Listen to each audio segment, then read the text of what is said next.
Hello, everyone, and welcome to the Mom Existence. I'm Ashley, your host. We are trying something a little different, and if you're watching the video, I'm not in the studio. I'm at home. I'm at my dining room table. I've got a hat on because I went to the gym earlier, and such is mom life. I am just rolling with it. I had time to sit down and record and do some episode stuff, so here I am, not looking as glamorous as I usually would try and look for some video stuff, but hey, that's just life, and I'm glad you guys are here. I love doing this kind of personal intro description of the podcast, so we are going to shift into doing this for I don't know, for as long as I want. There's no rules. I'll do what I want. And I recently went to New York with my husband, as some of you may have seen on Instagram, and followed kind of our journey on my personal or at the Mom Existence. We had a ball. I mean, traveling kid-free is different and it's fun. And I think it's very important for relationships, or if you're traveling by yourself, it's just nice to kind of explore and detach from your everyday duties, responsibilities, and schedules. Though there can be some guilt that comes along with it, I think it's very important and healthy. We had fun. The wine was flowing, the food was coming every which way, and we just got to explore, and the weather was amazing. It was really warm. It was mid-20s, it just was a really nice trip. We made some funny reels, kind of TikTok inspired reels. If you saw those, my husband is such a good sport and he's pretty funny most of the time, though I give him a hard time about not being funny.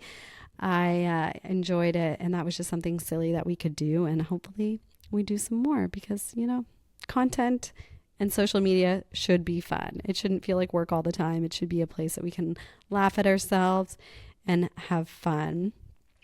This week's episode, I chatted with Emma Pace. We were mutually introduced from a friend, Caitlin Hamlin, and it was so lovely getting to know her. I've followed her for quite a few years on Instagram. She actually has a bit of a unique journey through Instagram. I want to say that she's got a little bit of a loyal following since her Weight Watchers days. When she started posting in the early days of Instagram, she posts what she ate and just basic things like that about her food and her journey using Weight Watchers. And that built her up a good following, which they still are following her life today with her dog and her husband, her poodle. I can't just say her dog, her sweet Winnie. And now with her son, Bo. And Emma is a social media content manager, and she works for herself. She runs her own business, and she is a new mom. Her son is only 4 months old. So we really talked about how to set healthy boundaries for yourself when you are working as a new mom and what that looks like.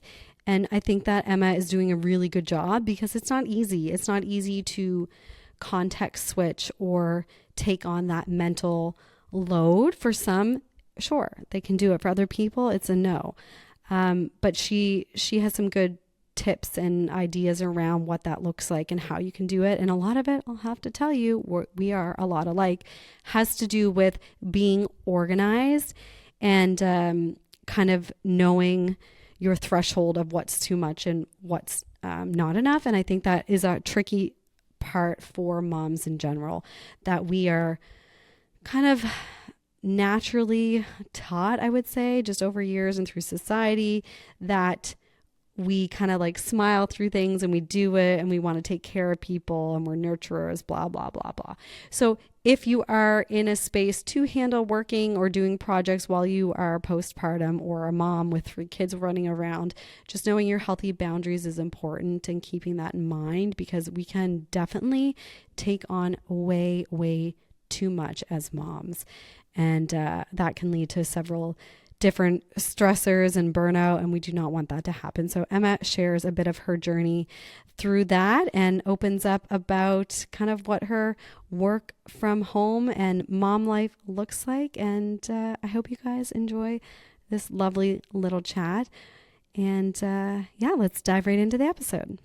This episode is brought to you by Nurtured, Atlantic Canada's baby store, and they are so much more than baby. They have stuff for mama. They have stuff for kids as they grow, car seats, high chairs, strollers, the endless supply of beautiful toys. Let me tell you, it is that time of year.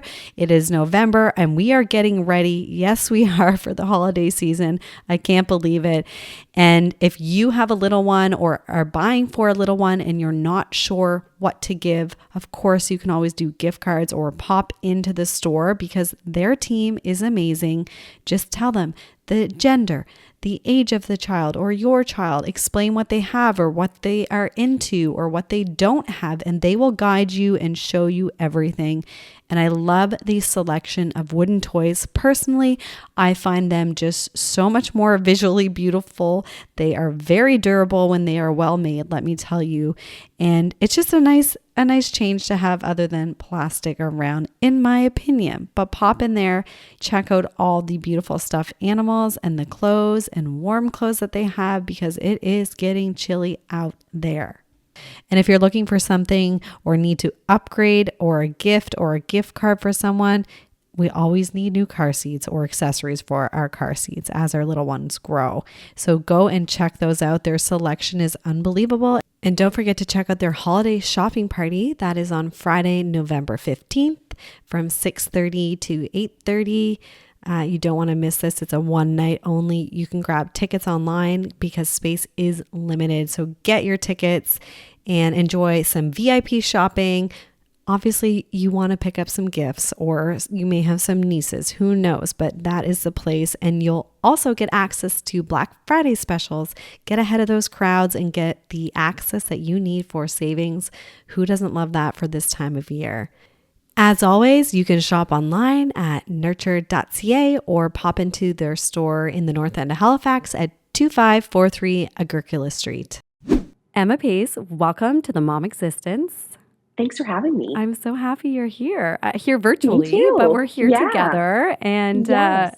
I kind of want to circle back to how we met. We were introduced through Caitlin, a mutual She's friend. the best. She is, I know what she does on social media makes so much sense, but she is truly a fabulous human being and the ultimate She is. connector. I feel like she always has Big time. ideas. Yeah. So I'm happy that she was able to connect us. And I think when we first chatted, I already was following you on social media. I told you this because of your dog somehow. I don't know Oh how. my God, my dog's right here. What's the dog's name again? Winnie. Winnie, yes. Okay. Yeah. Mom brain. Honestly, things just leave It's me. all good. And I think I remember writing you and asking where you got this dog because he's a poodle or some type of Yes. poodle. Yeah, a mini poodle. Love poodles. Adorable. Me too. She's the bomb. She's a girl, Whitney. Okay, that's a very gender neutral. Like totally, and everybody thinks she's a boy. Like everywhere we go, so I'm always just like, oh yeah, he. Yeah. Oh, so cute. Your first baby. Yes, my first. She got me used to living life for somebody else, and so it was a good little adjustment. Oh, absolutely. It is nice, I think, to have that kind of understanding around responsibility in that Totally. way, still a human Big or not a time. human, still a living being that you need to care for. Exactly. And it just got my mind in the place of like, okay, if I want to go on a trip somewhere, if I want to do something, I need to be thinking about something else other than myself. And when I had Winnie, I was like, I wonder how different this will be, like the newborn stage versus puppy. Newborn stage is way worse than puppy Okay, stage. good. Yeah. I know having a dog or a puppy is a lot of work, but It is. yeah, a little different. And you can't just It's a little different. put them on their bed or crate them and say, No. oh, I'm going to leave now. And be like, see you later. Yeah. I'm going to go out and meet my friends. No. I mean, if you want the cops to show up or child protective Exactly. services, go for it. But no, not a good idea. Not here. No. That's a good point. I never have had an animal, any pet of any sort. And I think because I had Cash when I was 35, that was harder for me to kind of be responsible. It's a huge adjustment, big time. And just the adjustment of, it's not that I'm super self-centered, but I'm used to going to the gym when I want, meeting Totally. friends, just, like laying down, whatever I want to Totally. do. And it's the complete opposite. And I feel like that's why I'm doing better now, but that's why it was such a struggle in the beginning and it's so Totally. hard. And your son is how old now? He will be 4 months in like 2 weeks. So Okay. he's like just coming up to 16 weeks, That's crazy. So you're literally in the thick of it still. in the thick of it. Well, you look great and you're doing great. I know. And even coordinating this podcast and kind of booking you in and getting our schedules to magically align was, I don't want to say it was difficult, but I know because you have a 4-month-old son and you are working, you own your own business. It just makes me reflect on how hard motherhood is and how hard it Mhm. is, especially for us as women or entrepreneurs, because you can't just leave your work or what Totally. you love behind. You want to kind of dive back in. But what has that process been like integrating your work into your new mom life? I'm super fortunate that I am surrounded with lots of support. So, for instance, today, as we're doing this podcast, I'm down at my parents', and my little guy, Bo, he's sleeping. So, my mom is downstairs should he need anything. But I mean, that's been a huge help. If I didn't have my mom, if I didn't have my husband, it would be difficult really to not keep my business going, but I think it would be a lot more stressful.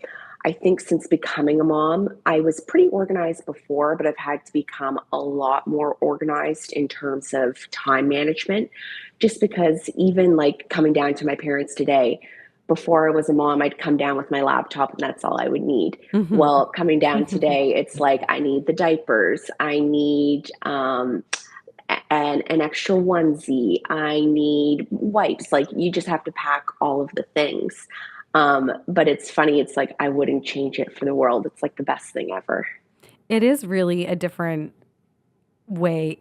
It's a different way of life in every sense of the meaning, but getting out the door is just a totally different process. It's so I think that the smaller they are, the harder because Because the they more just have like stuff. stuff. Yeah. One thing that I have done, my diaper bag is always ready to go so that when we leave the house, it's just one less thing I have to think about. So whenever I get back into the house after we've been out, I just quickly restock it if it needs more diapers, if it needs more wipes. And then that way I just never have to think about it.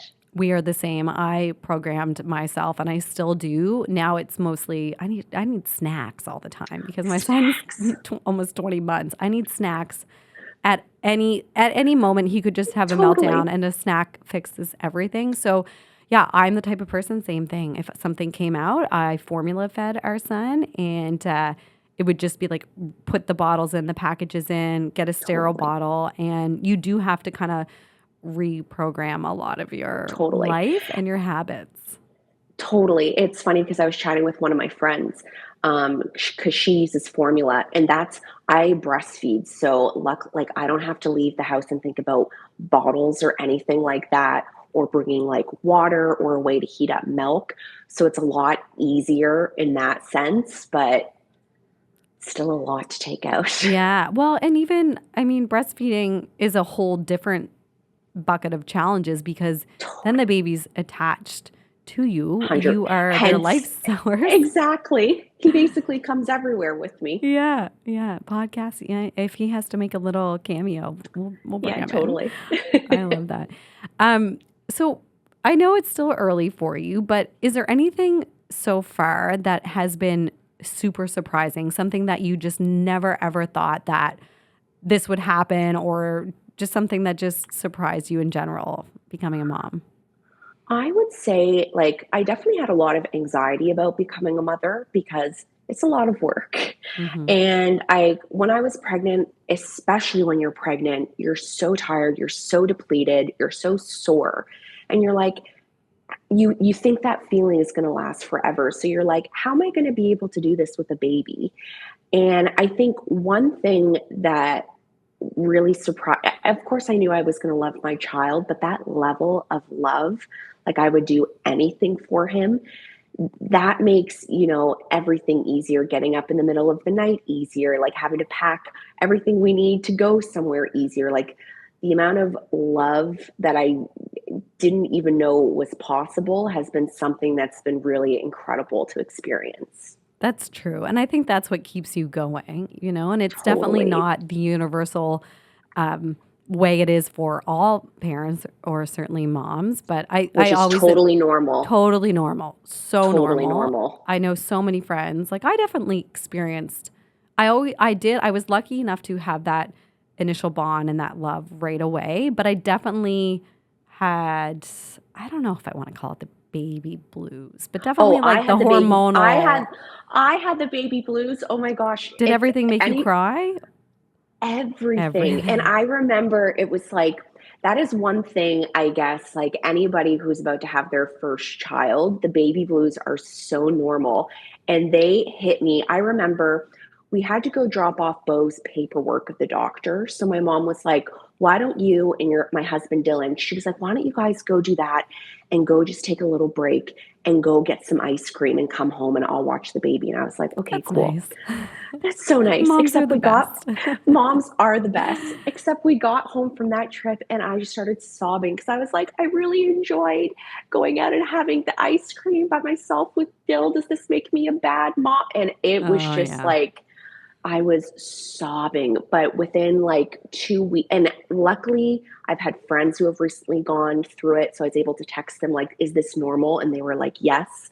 So, anybody listening, if you're going through the baby blues or anticipating it, it can be anywhere from like 2 to 4 weeks, I hear. And then I Mhm. think it's after that initial kind of like 4 week period, if you're still really feeling those feelings, that might be time to chat with somebody because there's Absolutely. always support. There's always, and I think that was something that was surprising for me. I remember being at one of my appointments at the IWK, and I forget what the stat was, but say if it was like 1 in 6 or 1 in 8, it could have been less. I don't know. Women experience some sort of postpartum depression, and Totally. people kind of talk about it, or your doctor will ask you, how are you feeling, check in on your mental health, and so on. But I remember once the baby came, one of my best friends from home, Stacy, saying, if you're having a hard time, it's completely normal if you're feeling sad. Totally. And I'm like, what? I kind of thought this could happen, or you see it in the movies and hear about it, and then it happens, and then everyone starts telling you it happens. And Totally. it's kind of one of those things that I think there needs to be like a little more preparation to let you know. But I Oh my guess it's gosh, kind of, totally. you can't really prepare for it. You can't, like, I remember thinking all the different scenarios in my head of like what postpartum was going to look like, what life would be like with a baby. And it's like until you go through it, there's no amount of books or videos or anything that you can watch. You kind of just have to like live through it. Totally. You cannot prepare yourself because you don't know how that baby is going to react, or what kind of Totally. baby or personality that they're going to, A put hundred upon you. Because percent. some kids just naturally, or babies are difficult, and they have a lot of Totally. personality and a mind of their own from the early days. And And bless those different parents. temperaments and all that sort of Yes. thing. Like, even like I have two older sisters, and my nieces, like, they all had, some of them had tongue tie, some of them had reflux. So it's so nice that I'm able to be, here today doing a podcast, working, but that's because I have a pretty easy temperament baby. But if I Mm-hmm. was dealing with, colic, reflux, baby not sleeping through the night, like there's a lot of things that go into that scenario. So I think it's just one of those things. If anybody is listening, everybody is going through something when it comes to, postpartum or new motherhood. So I feel like I'm starting to learn one thing that we're kind of trying to figure out. Bo has some type of allergy. We're not really Okay. sure what it is.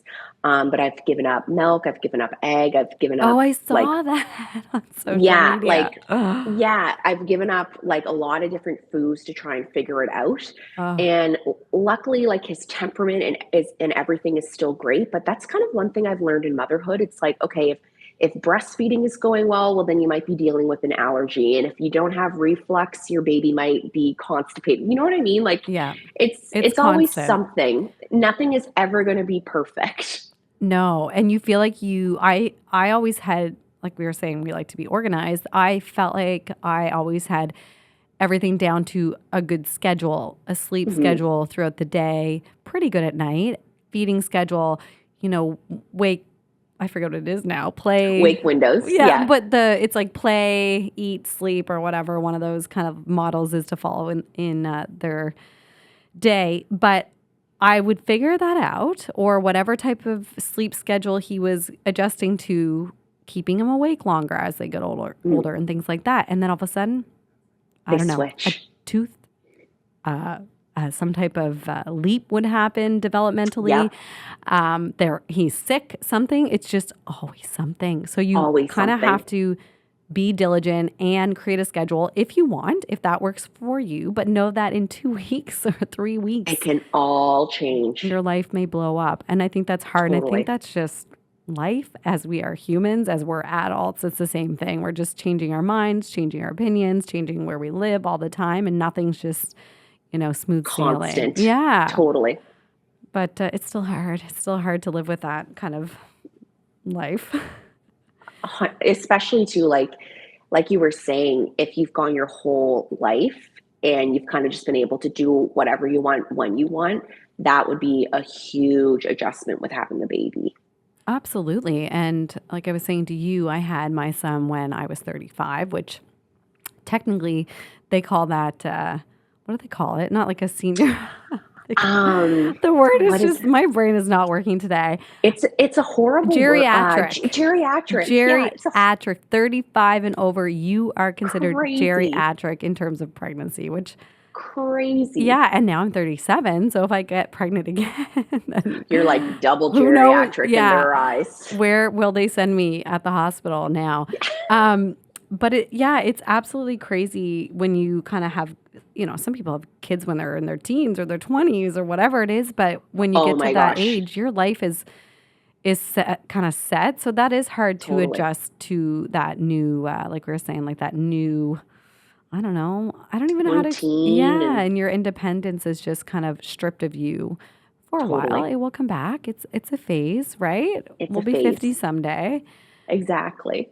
Do you think that keeping your clients and your business going has helped you, I want to say, with your identity when you're becoming a new mom? Because I feel like an identity crisis is a big thing for women and becoming moms. You kind of feel like Totally. that's your life. You're just a mom and then that's it. You don't know how to socialize. Will you ever be able to manage work again? Like, has that helped you, or do you feel like you're having an identity crisis ever? I would say it's definitely helped me because even yesterday, like I was out walking Bo and Winnie, and I thought it's so nice that when we get home, I'm going to put him down for a nap and then I'm going to hop on my computer and do some work. I'm somebody who I enjoy being busy, and where my partner, he works like outside of our home. That would be a lot of time, like downtime during the Mm-hmm. day, where I would just kind of be like by myself and kind of twiddling my thumbs. And I think a lot of people, they would love the break, like in between like the naps and that sort of thing, like to be able to just have some me time to themselves. But I've really been able to enjoy still working through like becoming a new mom. It's just been nice too. There will be days where I go out and meet with clients, and I just think it's nice to, you know, put on some clean clothes, do my hair, go out and chat with adults and use my creativity, and be excited about different things that businesses are doing. And then I just feel so lucky because I get to come home to Bo and hang out with him and love on him. So I think it's a really good balance.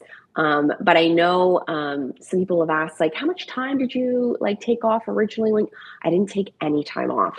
Mm. I just like really, I'm a social media manager for businesses. So essentially, what I did, like, I knew Bo was going to be born in June. So I just had all the content ready to go pre scheduled for the month of June so that I could kind of still be on my phone and check in to make sure everything was running okay. But I wouldn't have to physically be in businesses or physically going in and creating content calendars, that sort of thing. And then naturally, just like come July, as he started to sleep more, and we got more settled into a bit of a routine. When he would nap, I would just get on my computer and work for a little bit. I have people that work with me and worked with me a lot throughout the summer, so that I wouldn't have to physically go into businesses to shoot the content. They would shoot the content for me and send it over. So I basically just worked from home, and it was just a nice little, I don't want to say escape, but just kind of change of scenery, I guess. I think that's important too to mention that if you do love what you do and that is part Totally. of your just inner that it sounds like it just helps with your overall well-being Totally. as Emma that you just love to do that. And I think that there's such a difference with people going on parental or maternity leave and not having access, because I know a lot of places will, bigger companies Cut. revoke Yeah. your access and you're kind of done and people can't even think about checking their email or they're just like checked out. And I think that's fine because we all need different things. But at the same time, I'm kind of like, you must not love it would feel like work, like that's your And work. It's not like your totally. desire and you love your career in the same way. I think, like, for myself, like, when I first started my business, one of my biggest concerns was, okay, I'm also within the years that I want to have children. So how am I going to manage this? Because Yeah. I was essentially leaving my job and leaving that traditional maternity leave because I knew if I was getting in business for myself, I wouldn't have a maternity leave. So the way that I kind of prepped and planned for that is that the last couple months of my pregnancy, I just maintained the clients that I had, and I wasn't looking to onboard any new clients. Now I'm in a place where I'm able to onboard new clients. I just onboarded a new client last week. But in like early postpartum, I just wanted to kind of stick with what I knew. And I also think too, like, if I wasn't passionate about my business, like, there is no way if I was working for somebody else doing something I didn't enjoy doing that I would be like using his nap times to work. Like, there Yeah. is not a chance. But I'm Mm. so passionate about what I do and so fueled by like the creativity that I get to utilize that it's like it's fun for me to get on my computer. It doesn't feel like work.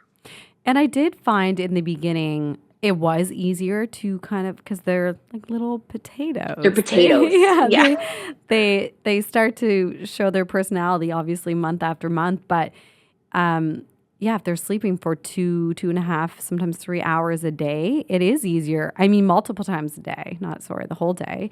And I was kind of like that in the beginning because I was almost bored and my Totally. brain, I needed to reactivate the things I like to Totally.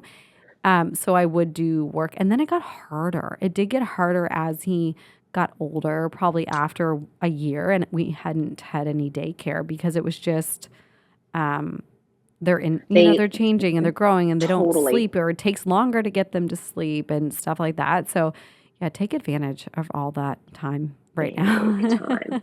And even I find too, part of what makes, I guess, things work is that I have healthy boundaries for myself. So when I'm feeding Bo, I don't like to be taking calls or doing any type of work things because I'm like, that is my me time with him. Um, and when he is up during his wake windows, I really try not to do any work because I want to be with him, like playing while he's up. Hmm. He's only up for like so long now because he's still so little.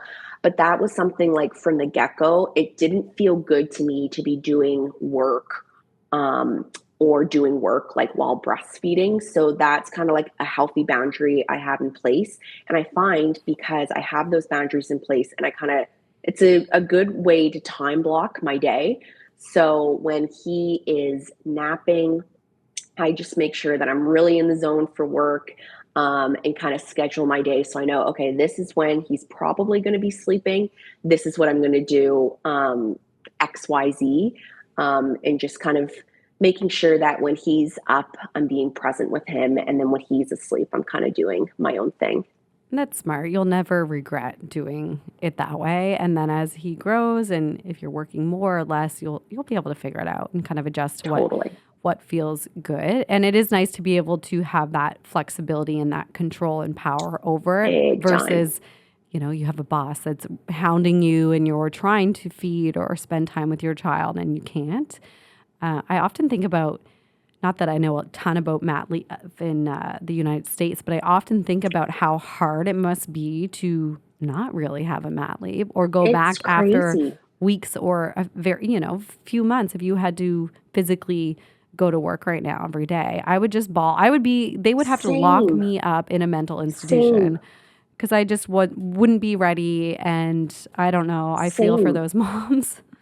And I feel like down in the States, it's just such the norm for them that they're kind of like, well, this is what it is. But like, I just cannot imagine. No, I don't even know if it's different state to state or depending on what type of I think business you maybe, work for and kind of yeah, leave you get. But that would be a deciding factor for me if I worked for a big time. business, which I'm sure it is for some people, but others don't have a choice. So I feel like Totally. we're lucky for sure.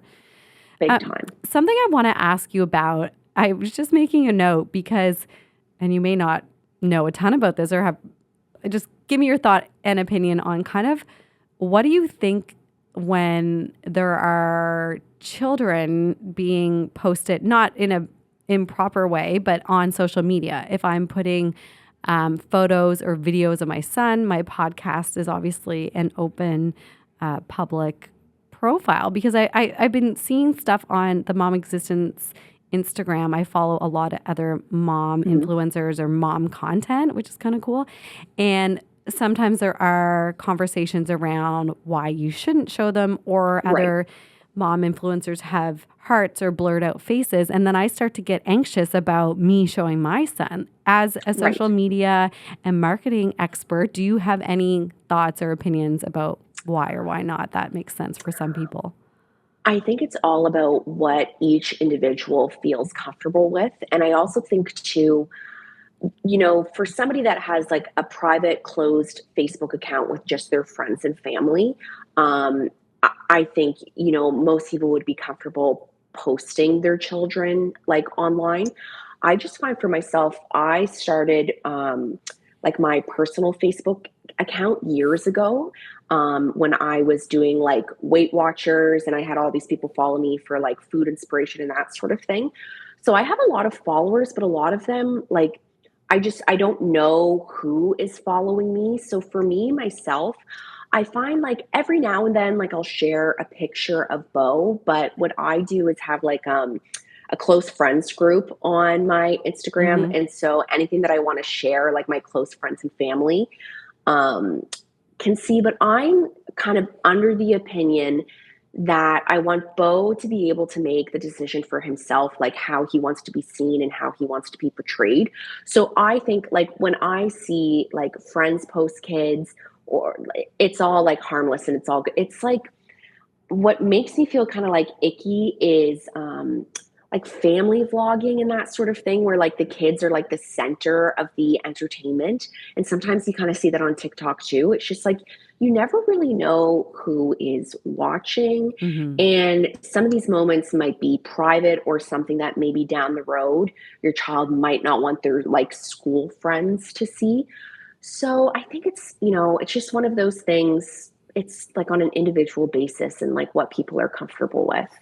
It's such a hard one to navigate. And for example, Instagram, I looked up today, is only 14 years old. So Mhm. pretty new in the grand scheme of things, that if people or kids were on it then, okay, now they're 14. I don't still think Right? that they're not adult enough to maybe have a full understanding or opinion about their online presence if their mom or dad started posting from, 14 years ago. But I think it's interesting as we go forward, say 15 years from now, when those people are 30, kind of understanding what they think about their digital footprint. And maybe some Yeah. honestly don't care because there's some things that parents just do as parents and we go along as kids, and that might just be the norm for them. Do you know what I mean? It's like a weird place to navigate right now. It's like the family album. Like we all have like Yeah. our family, and so we have it for ourselves to see. But now, like I even think of myself, like I don't have printed photos. My family albums are like my digital albums Mhm. essentially. So it'll definitely be interesting to see. they're on a server in Silicon Valley somewhere Essentially, that we're yes. paying for, but they're there. No, and I know that there are, again, I'm not, maybe I'll have to get someone on to talk about it. I'm not super informed. I know a lot of the reasons why people refrain from it, and a lot can be like weird selling of videos and And making things totally. more explicit than they are. And like, that's weird.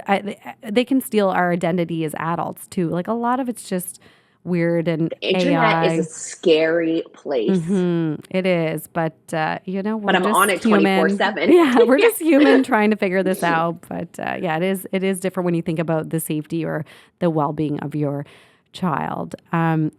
Okay, you mentioned the WW thing, Weight Mhm. Watcher. Do they just go by WW? I think so. I am like, I used to be like so into it, and now like I don't even know what their program is now. Okay. Yeah, I feel like I had followed it before. It's for people that don't know. I'm sure most of us do. It's like the points following kind of our healthy way that they scale foods, I guess, to make Calorie it, deficits. yeah, Yeah. to make it easier, I guess, if, you don't have to, they kind of like put those things in point Do the form. work for it. Yeah, Yeah. totally. Okay. So tell me about that. Because you do have a good following on social media. So is that from your, That's for my Weight Watchers days. So that would have been okay. back in like 2014, I think. Oh, wow. So 10 Um, years ago. 10 years ago. And back then, there was no video content on Instagram. It was just all like photo content. Hmm. And so I would just essentially post what I would eat throughout the day. And this was like main grid feed posts, like multiple posts a day because there was no stories. And yeah, Um, and not, you couldn't swipe over and have an album. No. So it was just like literally, I used to post like 4 times a day because I would be like, here's my lunch, here's my breakfast, here are my snacks.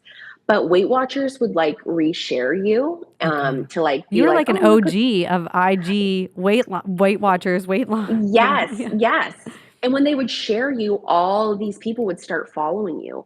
Right. So I have all of these different followers from all around the world, but a lot of them now, like, I think they just enjoy following me for like, what I'm up to, what Winnie's up to. Now I'm a mom. So it's definitely, I think I kind of scaled back my Instagram usage over the years when I was working kind of like in a corporate setting. But now I have like my Fun with Emma Instagram page, and then I have my business page, and I'm on my business page a lot more now. But it's really interesting to see the way that social media has changed over the Yeah. past 10 years. So did that change anything for you? Were you scared to get pregnant? Like, were you scared about like weight loss or weight gain or anything like that? Was that ever in the back of your mind, or you were just focused on like maintaining your healthy lifestyle? I think just maintaining a healthy lifestyle. Like, I think I was always a little bit concerned because I had never been pregnant before to kind of be like, okay, how is this going to go? But I was pretty fortunate that I was able to have a pretty healthy, normal pregnancy. So I gained like the recommended amount of weight. And then, like 2 weeks postpartum, it was all gone, which was kind of crazy to me. Hmm. Um, but the craziest part, you always hear, oh, you're breastfeeding, you're just going to lose like a ton of weight. That is not the case. Breastfeeding, you have to eat so much food. Oh And yeah. I think that's one thing that, not that I struggle with, but would I like, to lose a couple more pounds just for all of my clothes to feel great? Yes. But right now, while I'm breastfeeding, it's not possible. I'm just No, one of and those people you that need to fuel your body because that's how it totally, makes milk. And I think that is a hard thing for people. And sure, some people, or it's stress or whatever, they just totally. falls off. But I think it honestly took me a good 8, 9 months to fit into my clothes. And I can remember this time last year, last September, we moved. And when I was packing my things, all my old Aritzia or Levi jeans, I was going to get rid of them because I didn't think that they would ever fit. And my husband was like, don't be ridiculous. Um, I was fine with it. I just bought some new clothes to get me through. And I thought, okay, right, they're not that cheap. I'll just put them in the shelf and then one day I just put them on and they fit. So I feel like it just takes time for our Takes bodies time. and our hips and everything to, Totally. and some people, it never goes back to what they were before, and that's okay too. Because you grew a human. Yeah, yeah. I mean, things And don't I look or feel the same, but I'm happy my jeans totally, fit.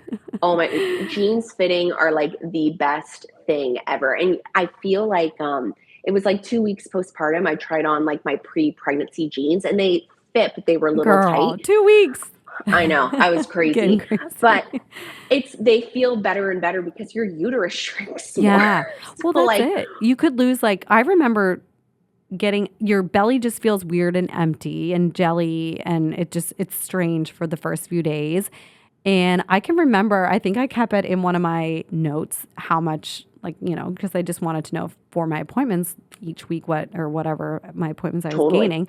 And then I remember weighing myself and being like, 20 pounds just gone, but it's like the It's baby, your crazy. placenta, the fluid, everything. All the fluid, like Yeah. crazy. But it takes a while for, your uterus, everything to heal and shrink. And also your joints and everything have expanded Totally. to carry the baby. So it takes a while to shrink down for those things to fit. But you know what? Buy And new right jeans now, if they don't fit, totally. moms. Like exactly. If your jeans don't fit, go out, get a pair that make you feel comfortable, that make you feel good. Because at the end of the day, you just want to feel like comfortable in your own skin, especially becoming a new mom.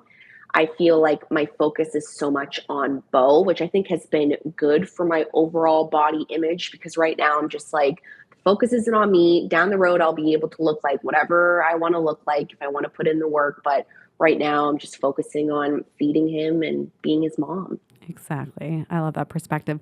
Okay, before we wrap, Emma, I want to know if you have any advice or what your advice would be to new moms who are trying to navigate working for themselves or, Mhm.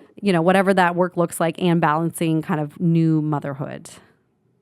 I would say definitely have a support system in place. So whether, let's say you're a solopreneur right now, think about who could you bring into your business to kind of help it keep running, especially in those early days of motherhood. You're going to be so sleep deprived that you want to be able to keep the engine running. So I definitely think it's all about figuring out who your support network is going to be for your business, but also the support network at home as well. So do you have a partner? That's another huge thing. My partner was able to have, I think, 13 weeks of paternity leave. So he was Wow. off all. So that was huge. That is He was huge. off all summer, and Bo is able to take a bottle as well. So I would just pump, go out, do what I had to do for work, and then come home.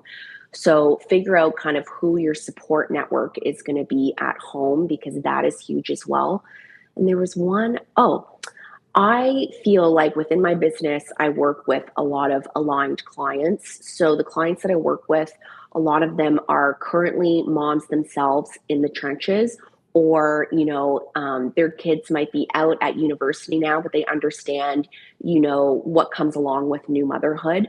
So if you are a solopreneur and you're not pregnant at the moment or thinking of becoming pregnant or pregnant right now, just try to work with people that align with your values and things will kind of naturally be able to keep running, and the steam will still be there because people understand.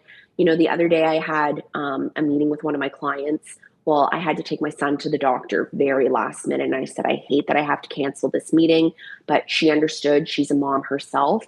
So I think if you can align and work with people that share the same values as you or are going through similar journeys at the same time, it makes it really helpful. It's so true. And I had this thought the other day about this podcast or just being a mom that if you could stop and talk to any mom, I feel like anywhere, and you would just have beyond so many things in common. Doesn't matter where you're Totally. from or your background. It's like you will be able to find numerous things in common. And that's kind of why I love it's like a little club, a little motherhood club. It's the best club ever. It really is. I mean, it's the hardest and the best equally, but we'll let the best go a little bit more. Emma, if people want to learn more about you or your services or follow you online, where would they do that? What's the best place and way? The best place would be at EP Social Co. So that's my business page that I'm really active on. So I share a lot of social media tips, motherhood, and entrepreneurship. And then if you want to follow and see some pictures of Bo or Winnie, it's at Fun with Emma on Instagram. Amazing. Thank you so much. And yeah, we'll have to keep in touch. I can't wait to see more and follow along on your motherhood journey. Thanks, Ashley. Thank you so much. Thanks, Emma.